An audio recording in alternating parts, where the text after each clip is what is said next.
What's up? It's David again here at YouTube. Behind me is my Subaru Outback Green. Still looking for a better name, but right now it's green.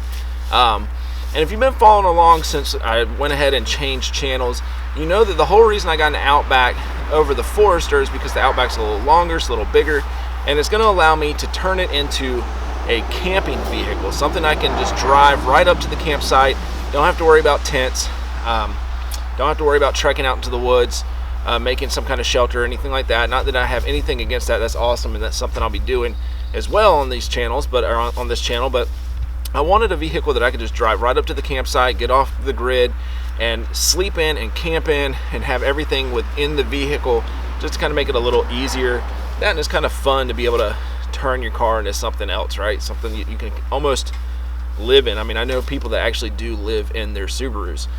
With that being said, this is going to be a process of building this into that camping vehicle, and right now I have phase one, and phase one is pretty much the most basic level, in my opinion, for comfortable sleeping in the car, comfortable camping in the car. This is other than just driving and sleeping on the floorboard, so that wouldn't be too comfortable as it is. There are a couple luxuries that I have picked up, and I just wanted to share that with you. So the first thing, obviously, is I want a comfortable sleeping arrangement, something I can actually close the gate on and sleep in and be comfortable. So let's go ahead, open that gate, and talk a little bit about what I have in the back of the car.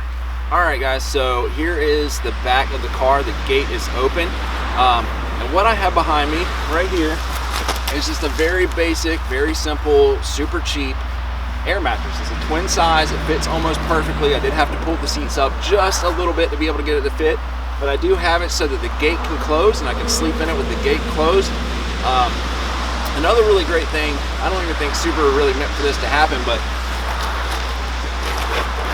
right up under it, Subaru and the Outback and the Forester and certain models put in a really nice rubber mat.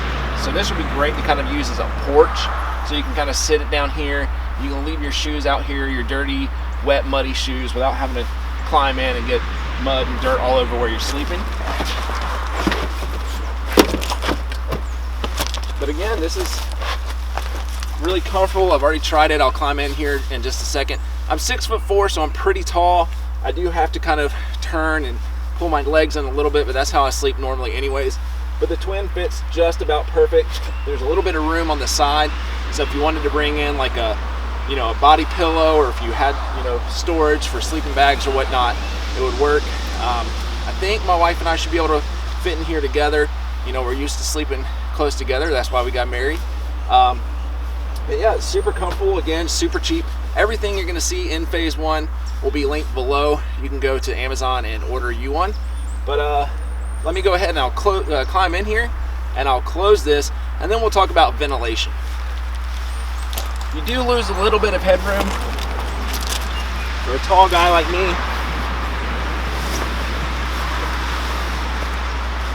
But here I am in the car, super comfortable.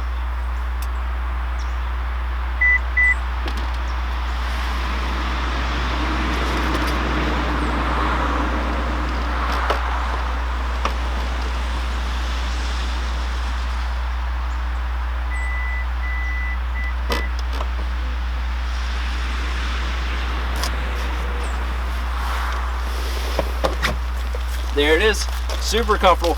Now, if you don't want to lose the headroom, you can get pads, but it's just not, in my opinion, going to be as comfortable as the air mattress. Air mattress is something you can inflate while you're there. Get those little battery pack powered inflators, or a foot pump, or if you want to torment someone you're camping with, have them blow it up with their mouth and just sit there for hours blowing on it. But super comfortable. And now, if you're camping in cold weather, it's obviously, an $8 air mattress is not rated for cold weather at all. But here in North Carolina, I don't really have to worry about that. And it's almost March, meaning we're going into the, well, we don't really have spring. We go from cold to stupid hot temperatures here, so I don't have to worry too much about that. But I do have to worry about those, since it is going to be so hot, it's going to get a little stifling in there. So I had to kind of figure out how I wanted to get some ventilation while keeping all the critters out. We have a lot of mosquitoes in North Carolina, a lot of gnats. I just don't want to wake up just, you know, been feasted on by mosquitoes. So let me show you a super cheap, super simple way that I figured that out. All right, so we need some ventilation. I don't want to sit in a sweat box or sleep in a sweat box. I obviously want some airflow, but I also don't want to wake up being eaten alive by bugs. So they have all kinds of crazy things to put on your window, from, you know, pop-up tents that actually come up, which are really nice, but for 50 bucks it just seems like a lot. So what I found are these things right here. These are actually, they're marketed as sunshade. So if you have a little one in the back, you can actually put it on your back window to block the sun from their eyes or whatnot, or just passengers in general. But these were maybe 12 or 13 bucks, and you get two. I'm not going to pull both out, but you get two for about 12 or 13 bucks, as opposed to the pop-up tents that go over your window. They're about $50 a piece, and of course you want cross ventilation, so you'd end up having to spend like 100 bucks. Just seemed like a lot for me, but let me show you how this works. It's super simple. Open your door. You got some nice elastic. Goes right over your door frame, like that. Of course, you obviously have to have a car that does have a frame and is not just the window. It's super stretchy. It should fit most cars, again, with the frame. And if you really wanted to get picky, you could probably put some magnets down here.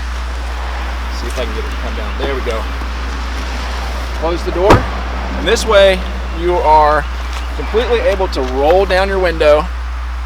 Bugs aren't going to get through the net, but you're going to have airflow, and it's going to be great. And like I said, you get two for about 12 or 13 bucks. Is about as basic and as simple as it comes. Obviously, on a day like today where it's kind of wet, you're not going to be able to use it. It's not going to block the rain from getting in, so if you are camping when it's wet, you know, you'll have to come up with something else. That's where the $50 ones come in handy. But, you know, I'm just not up for buying that kind of money, or spending that kind of money yet, maybe further down. But this is it. This is the most basic. This is phase one, the most basic, in my opinion, to be able to go camp comfortably for maybe a night or two. Now, as I start to take longer and longer trips, I'm going to continue to build. There'll be phase two, phase three, and so on and so forth. We'll be tackling food storage, water storage, hopefully get an awning on this thing so I have a nice place to cook and you know, kind of just hang out around the campsite. Obviously cooking will be in one of the phases, but this is going to be a process, and I really hope you guys kind of come along with me. This is a lot of fun. It's not groundbreaking. It's not like, oh, you're the first person that ever thought of it, but you know, it's something entertaining for me to be able to do, and hopefully you guys enjoy it. With that being said, if you like this video, hit that thumbs up. Please make sure you subscribe. I am about 15 people away from that 1,000 mark that YouTube is requiring to be able to stay a partner. So to everybody that's been subscribing lately, thank you so much. You're helping me out a ton. But again, thumbs up, subscribe. There's going to be a few more phases coming up soon. Like I said, an awning's going to go up here, water, food storage, of course cooking. I love to cook, so that's a really important thing around the campsite.